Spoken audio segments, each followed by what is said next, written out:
Sir বলছি, আজকে সকাল থেকে আমরা দেখতে পাচ্ছি যে ইডি আধিকারিকরা আইপ্যাকের অফিসে গেছিল এবং সেখানে কিছু ডকুমেন্টের জন্য, কিছু তদন্তের জন্য।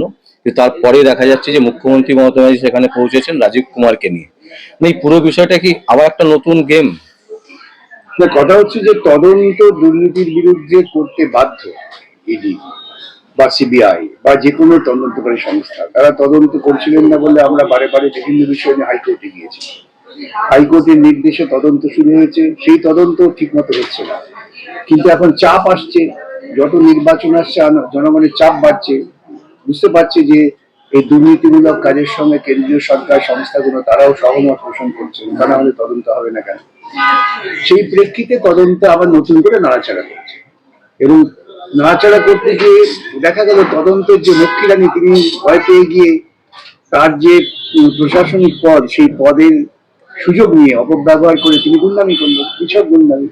কিন্তু আমি অবাক হয়ে যাচ্ছি যে যখন এই সমস্ত সাক্ষ্য লোপাট করছেন সরাসরি একজন মানুষ, তিনি মুখ্যমন্ত্রী কি প্রধানমন্ত্রীর বিচার্য নয়, বিচার্য হয় তিনি আইন ভাঙছেন, তার বিরুদ্ধে তাৎক্ষণিকভাবে কেন ইডি ব্যবস্থা নিল না? এখানেই প্রশ্ন। আজকে যদি অন্য কোনো মানুষ এইরকম কাজ করতেন, ইডির তদন্তের সময় এইরকম বাধা দিতেন, ইডি তাকে কি করতেন? এতক্ষণে গ্রেপ্তার করে তিহার জেলে পাঠিয়ে দিতেন। সেখানেই প্রশ্ন আসে যে ইডি তারা বা সিবিআই তারা যথার্থই নিষ্ঠার সঙ্গে আইন মেনে তদন্তের কাজ করছেন কি, এই প্রশ্নটা উঠে যায়। স্যার কেন করলো না, কেন এই কাজটা কেন করলো না? সেখানেই তো প্রশ্ন আসে, প্রশ্নটা ওখানেই যে এত বড় দুর্নীতি হয়েছে, দুর্নীতির তদন্ত তুমি নির্দিষ্ট তথ্য নিয়ে এসেছে একটি সংস্থার বাড়িতে, সেই সংস্থা সেখানে আরেকজন এসে তিনি নিজে মুখ্যমন্ত্রী দাবি করছেন বলে এই বেআইনি কাজ করলেন। এবং আমি আরো অবাক হয়ে যাচ্ছি, রাজ্যের পুলিশ তারা কি মুখ্যমন্ত্রীকে সুরক্ষা দিচ্ছেন বেআইনি কাজ করার জন্য? পুলিশের দায় ছিল না একজন বেআইনি কাজ করছেন, আইন ভাঙছেন, তার বিরুদ্ধে ব্যবস্থা নেওয়ার? আজকে তারা সুরক্ষা দিয়ে মুখ্যমন্ত্রীকে কোনো জায়গায় খুন করাতে নিয়ে যাবেন? মুখ্যমন্ত্রী কাউকে দেখে খুন করবেন, তারা তাকে প্রহরা দিয়ে রাখবেন? এই পুলিশরাও তারা নৈতিকভাবে আইনের কাছে দায়বদ্ধ, তাদের বিরুদ্ধে ব্যবস্থা নেওয়া হয়েছে। মমতা ব্যানার্জি বলছেন যে ভোটের কিছু গুরুত্বপূর্ণ কাগজপত্র নাকি ছিল, সেগুলো বুঝলাম গুরুত্বপূর্ণ কাগজ, সেই গুরুত্বপূর্ণ কাগজে তদন্তকারী সংস্থা নেয়, তাকে তো সিরিয়াল লিস্ট করে দেবে। তার তো উচিত দাবি করা যে আপনার কি কি তথ্য নিচ্ছেন সিরিয়াল লিস্ট করে দিন, আমি আদালতে যাব। গুরুত্বপূর্ণ বলে তিনি গুন্ডামি করবেন তার প্রশাসনিক পদের সুযোগ নিয়ে?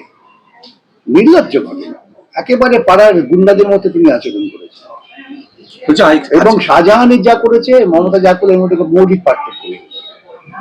এবং চারিদিকে দেখা যাচ্ছে যে খুনি বদমাইশি তৃণমূলের সঙ্গে যুক্ত, তাদের তদন্ত করতে গেলে পরে তারা হামলা করে দিচ্ছে। স্থানীয় পুলিশকে তো পাত্তাই যায় না। স্থানীয় পুলিশ যখন যায় তখন তাকে মারধর করে তৃতীয় বার করে দেয়। তারা জানে পুলিশ মন্ত্রী তিনি দুর্নীতির আসল নায়িকা, তিনি যখন পুলিশ মন্ত্রী হয়ে আছেন তখন আমার দুর্নীতি করলে পুলিশ কেন হতে যাবে? গোটা পশ্চিমবঙ্গটাকে একেবারে আপাদমস্তক দুর্নীতিগ্রস্ত করে দিয়েছেন। আমরা লজ্জিত হচ্ছি, আমরা পশ্চিমবঙ্গে যারা সুস্থ মানুষ, সুচিন্তিত মানুষ, তারা লজ্জিত হচ্ছেন। ওর গুন্ডা দলের লোকেরা তো লজ্জিত হবেন না, তারা উল্লসিত হবে না। হাইকোর্টে বারবার করে বিচারপতি, মানে অনেক বিচারপতি আছেন যারা ভাইপোকে নিয়ে অনেক রকমের প্রশ্ন করছেন যে কেন তদন্ত হচ্ছে না, কেন গ্রেপ্তার হচ্ছে না, তাকে বাঁচাতেই কি এই পদক্ষেপ? গোটা দলটাই, এটা তাকে বাঁচানো, গোটা দলটাই দুর্নীতিগ্রস্ত। তার কারণ আমি ধারাবাহিকভাবে বলে আসছি, সমস্ত দুর্নীতির মুক্তিরানি হচ্ছেন এই রাজ্যের মুখ্যমন্ত্রী। তাই কোনো তদন্ত, যে তদন্ত প্রকৃতপক্ষে দুর্নীতির যে উৎসস্থলকে ধরবে, সেই তদন্ত ওরা করতে দেবেন না, এবং যে করতে যাবে বাধা দেবে। মনে নেই সারদা যখন রাজীব কুমারকে ধরতে এসেছিল তখন তিনি অসভ্যতা করেছিলেন? ওর একমাত্র ইউএসপি হচ্ছে অসভ্যতা করা। সেই অসভ্যতা করে তিনি তাদের পশ্চিমবঙ্গের মানুষের বোঝা উচিত, এর ফলে পশ্চিমবঙ্গে মান সম্মান গোটা দেশে ভুলঞ্চিত হচ্ছে। কোনোভাবেই কি তাকে গ্রেপ্তার করা যাবে না বা তাকে তদন্তে টানা যাবে না? আইন তো সে অধিকার দিয়েছে, করছে না কেন তদন্তকারী সংস্থা? আমাদের এটাই প্রশ্ন। আমার প্রশ্ন এখানে আজকে, ওই ভদ্র মহিলা না গিয়ে যদি আপনি যেতেন, পুলিশ আপনাকে ছেড়ে দিত না, আপনাকে ধরে হেফাজতে পাঠিয়ে দিত, সন্ধ্যেবেলা গিয়ে কুমড়োর ছক্কা খাওয়া। পুলিশ কেন করলেন না? ইডি কেন নির্বাক হয়ে গেলেন?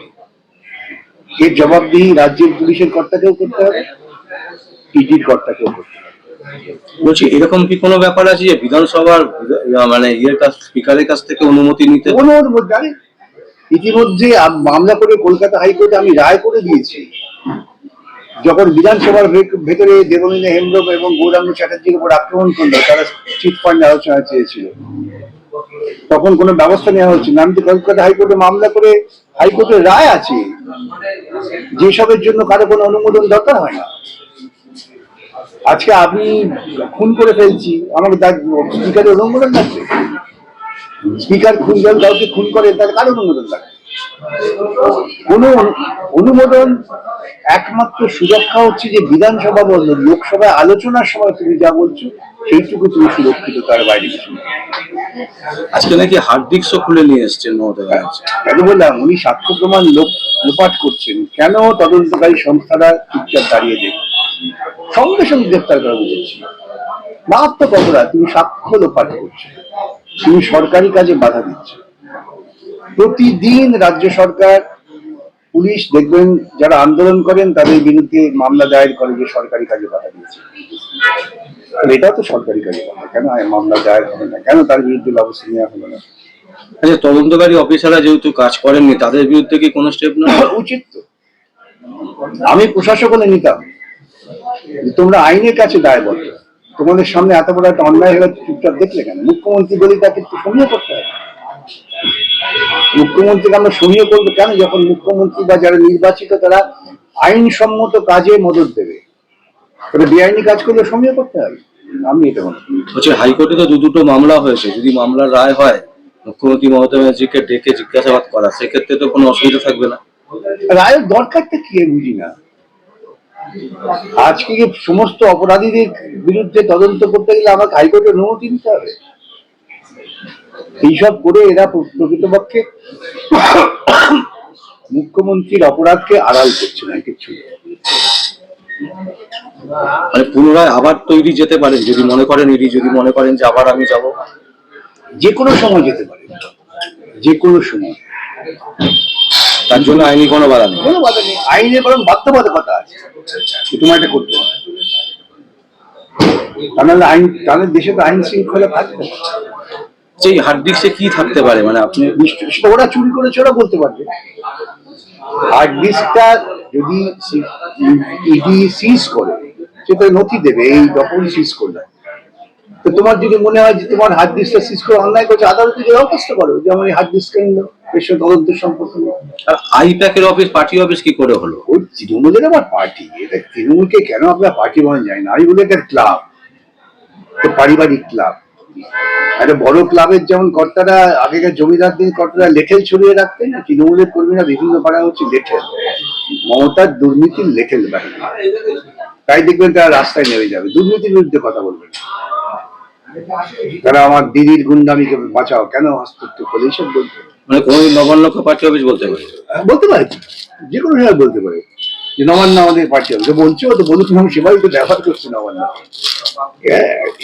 পশ্চিমবঙ্গের মানুষ যে কত বড় ভুল করেছেন, তারা আগামী দিনে ইতিহাস যখন লেখা হবে তখন তারা বুঝবে। অসংখ্য অসংখ্য ধন্যবাদ স্যার।